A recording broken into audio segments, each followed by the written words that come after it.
Hey guys, a little bit about myself before we get started today. My name is Giovanni Garcia.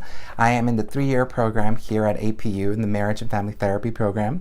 And like yourself, I'm also getting my LPCC after completing this course. And actually, after turning this assignment in and everything is finalized, I finished my 2nd year, leaving me with 1 more year left, which is definitely exciting. So in the handout that I have given you, I wrote a quote down by Anderson and Van de Key, and I'm going to go ahead and read it. And then I'm going to talk a little bit about what I think about it.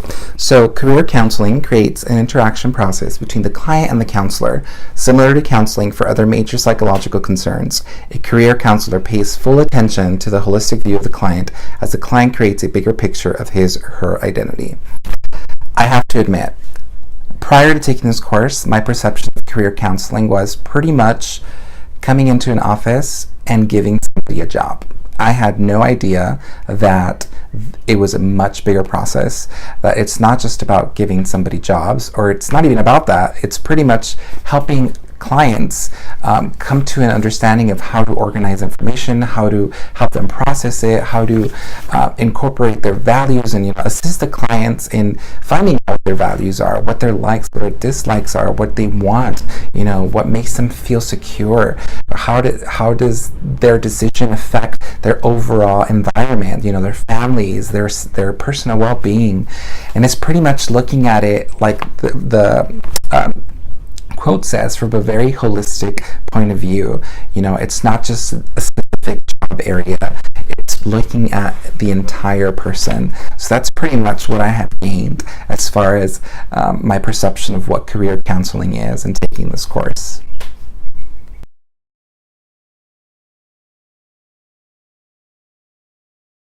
Three theories that I thought were very helpful as far as helping clients with their career decision or process would be the Gestalt's decision-making model, Happenstance learning career theory, and Liptak's leisure theory of career development.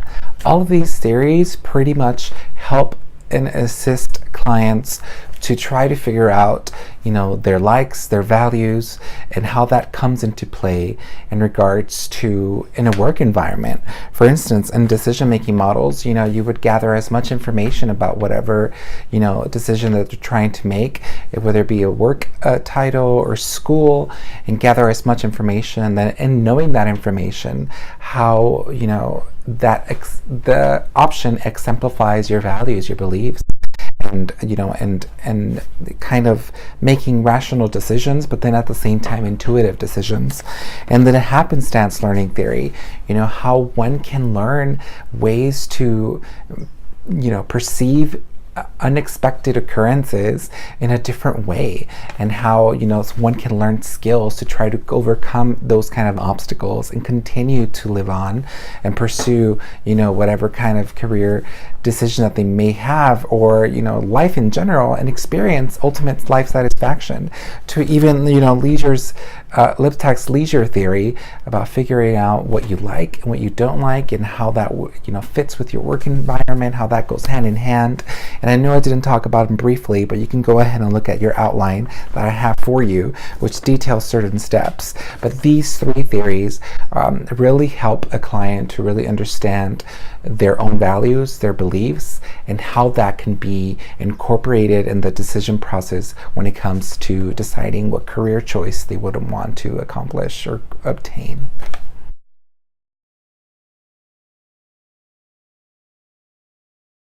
So earlier in our time together in this class, we read a book called Well-Being, The 5 Essential Elements by Tom Rath and Jim Harter. In my vocational reading, I decided to read The Art of Work, A Proven Path to Discovering What You Were Meant to Do by Jeff Goins. And as you can see, this very much is used because I very much like the reading. But overall, these books and how they tie to the theories that I mentioned earlier is pretty much gaining an awareness of who you are as an individual, what that looks like, what are your values, what are your beliefs, what makes you happy, what makes you experience, social well-being, financial, what makes you financially stable, what do you have to feel secure, what kind of things come to mind, your physical, community, career, what are some things that to happen in order for somebody to experience that. In the same way as the art of work, there pretty much the emphasis of the book is, having that awareness of your own life and looking at what your story and your journey tells you and how that can come into play. And when it comes to having a vocation, doing a career, or pretty much just experiencing life in general.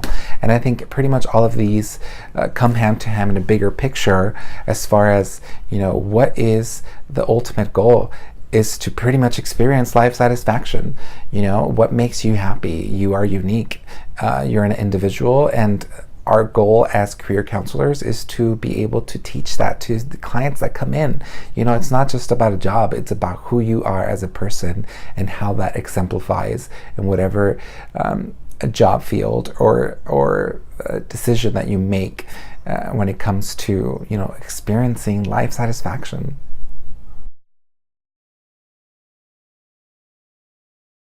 Pretty much work and your life go hand in hand.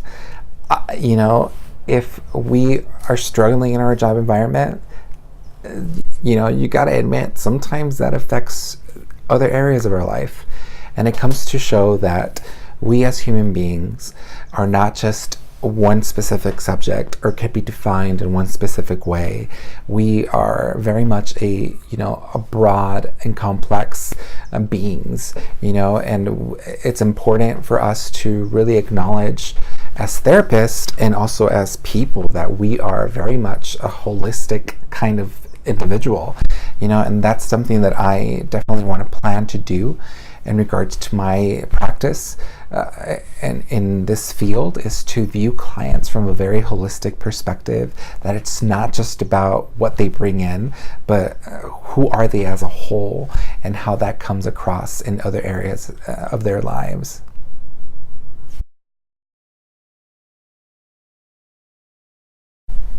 There are 3 things that I learned or gained in taking this course. First one, the importance of self-care for our overall well-being. It is detrimental for us to practice that on a day-to-day basis, because not only does it, affect our surroundings and ourselves, but it also affects our work environment. So it's a combination of everything in our lives. Self-care is very much important. The second one is, sometimes we're not gonna be able to work in the field that includes our passion, and you know what, that's okay. I feel like there's this sometimes this expectation or this goal of like doing what we love and what we love to do and what we're passionate for, but sometimes that isn't the case, and that is okay, because there's other things that somebody can do to try to still obtain life satisfaction. Similarly to what the leisure theory that Lipstadt talks about. If it doesn't go hand in hand in a work environment, what can somebody else do on the side? During the weekends or after work, that they can continue to feel that life satisfaction overall by participating in something that they love to do. And lastly, the last thing that I learned, which is the third one, is there are plenty of resources available to clients, therapists, whoever, of like what to do as far as assessment goes, quizzes, all of that, to try to assist somebody to know themselves better, so that they can use that in their career decision process. And I was completely blown away by that. And one thing that I actually found very surprising is that a lot of these career theories resemble a little bit of the psychological theories, in the MFT environment, especially the one, there's Virginia Satir. She has an intervention that incorporates a mandala and the components of happiness, which is 8 different, components of what makes an overall being human, happiness. And that resembles a lot of what Maslow's hierarchy of needs, like as far as like the same concepts, different titles, of course, or subjects, or components, but the same kind of thing as far as, describing a human is so complex. It's not just one set definition. It's about, helping somebody attain various parts of their lives so that they can ultimately experience life satisfaction.